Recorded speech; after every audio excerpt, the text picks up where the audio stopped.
Good afternoon. My name is Doug Olson. I'm the Special Agent in charge of the FBI in Oregon, and I'm joined by Mike Herrington, who's the SAC of the FBI in Washington State.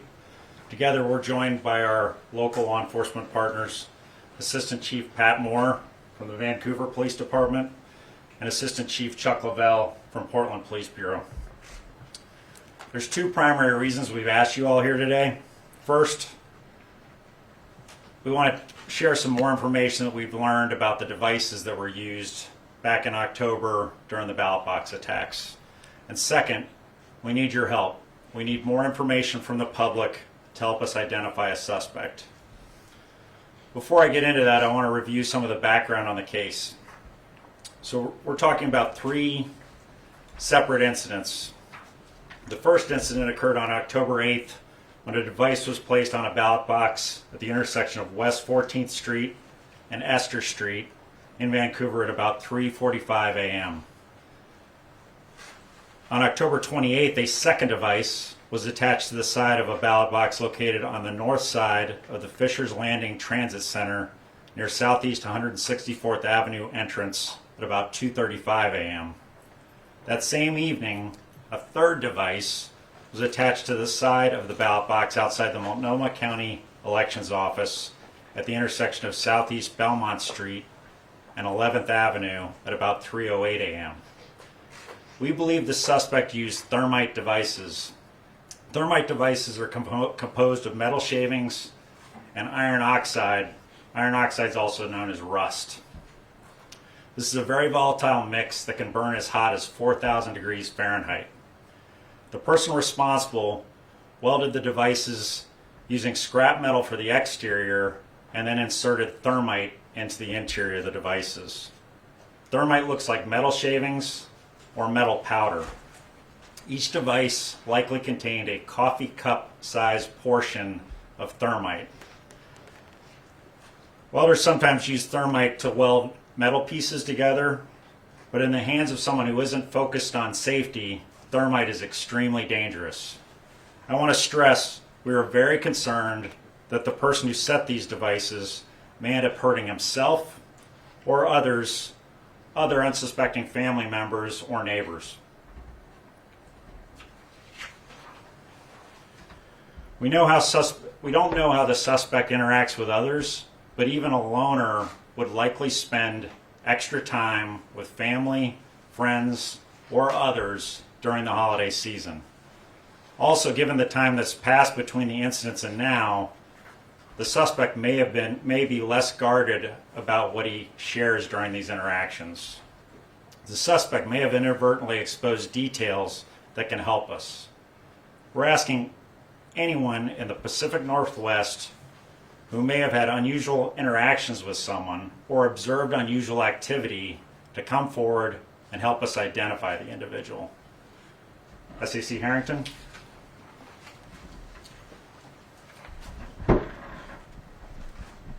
All right. Thank you, Doug. I have to emphasize we're very worried that this person may harm himself or others if he continues to experiment with thermite. We can't stress that enough. In addition to the physical risks, these devices can cause significant damage to homes, storage areas, or testing locations such as fields and forests. We have a list of factors we're asking people to look for and or to consider if they've observed such factors previously. No one single factor may indicate involvement, and likewise, the suspect may not show all of these factors. But no piece of information is too small. We take the tips, compare them to investigative information we've not yet released, and the information gaps we know remain. We ask that you let us evaluate the information you share to determine if your tip can help us move this case forward. Here are the factors we want you to consider.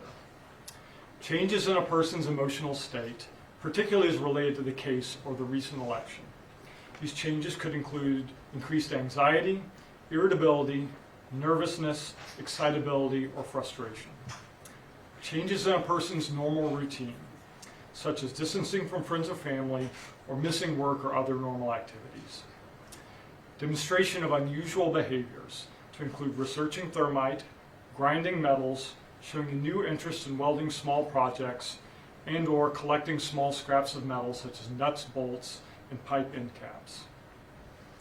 Unusual interest in or knowledge of incendiary devices, especially those involving thermite. Unusual or unexplained storage of metal shavings and or burn damage to a home, storage area, or wilderness area. Unusual interest in this case, such as closely following the news coverage or expressing admiration of the person responsible.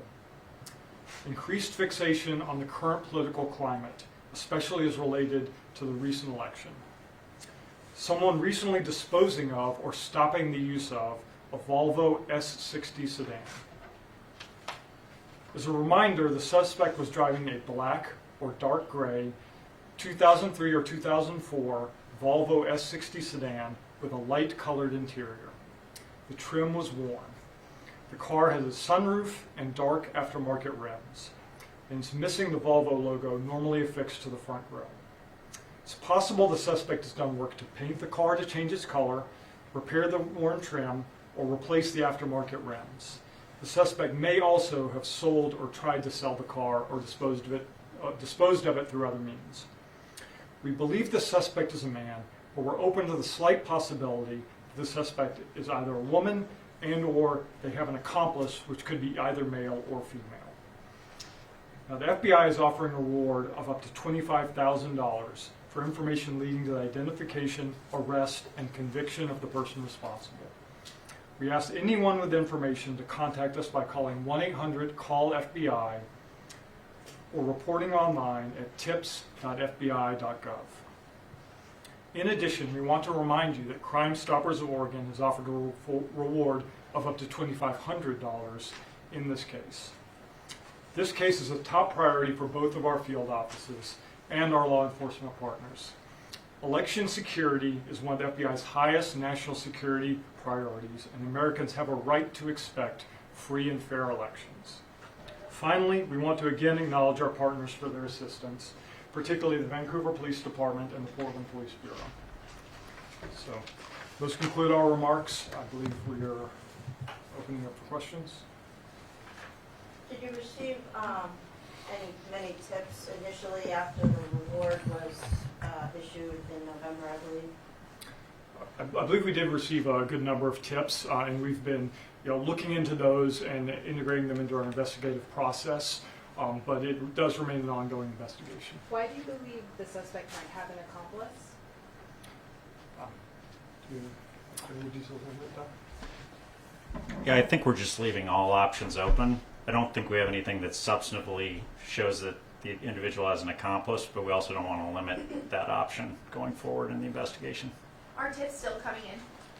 They are, but we've gone through the holiday season. We did, if you guys remember, we did a press release in the end of in November before the holidays, and we thought it was appropriate to do another one now to see if anybody has witnessed any new information that they may want to report, and then also let people know that even if it's like a small detail, it may be useful. Do we believe the suspect is still in the area? I don't Or do we even know that? know that we know that.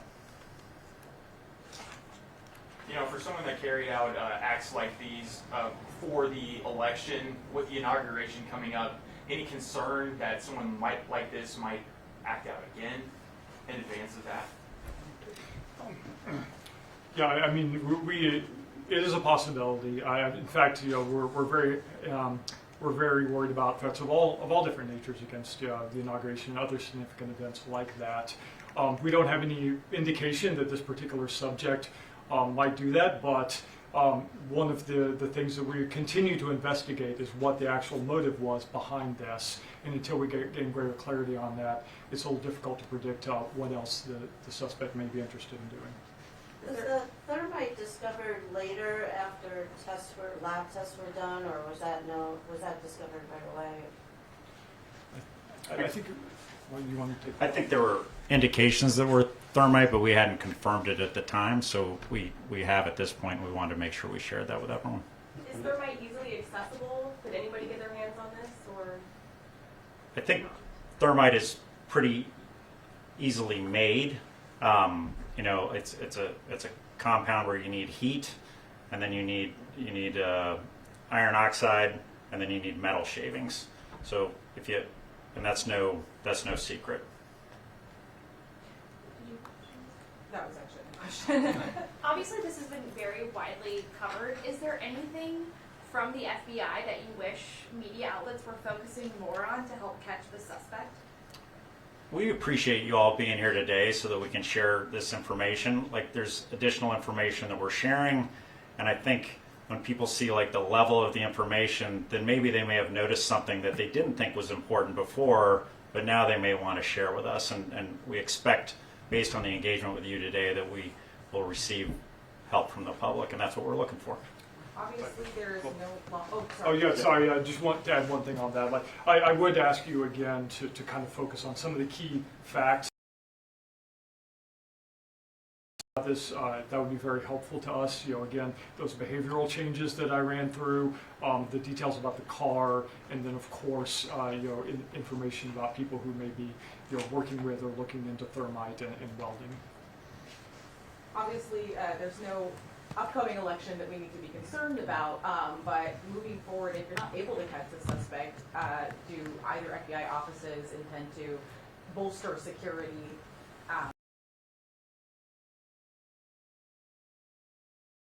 High priority for us, and we take a variety of different measures, including engagement with election officials, engagement with the community in the run-up on these things, as well as working with our partners to evaluate security around an election. So it has always been a priority for us, and I think you can continue to see that going forward. Do I have anything to add? Yeah, I would just add that you probably noticed that after these events occurred, our partners did step up security around the ballot box locations in the areas that we thought might be threatened. So I think that's a consistent response that you would see. But we're working very hard on this case. We're putting a lot of resources toward it. So our expectation is to eventually identify the individual and bring him to justice. What charges could they be facing? There's a number of charges on both the federal and local side that could be applied to this. Have you seen the use of thermite and other type of alleged arson attacks? Right now, this particular incident, we haven't connected it to any other cases that we're working. Were you able to obtain any other surveillance video close to those ballot boxes and review that footage? We can't comment on all the video we have, but what I can tell you is like the best video that we have in terms of the images of the perpetrator have been pushed out through you guys. Any last questions? All right, thank you very much. Thank you so much for being here today.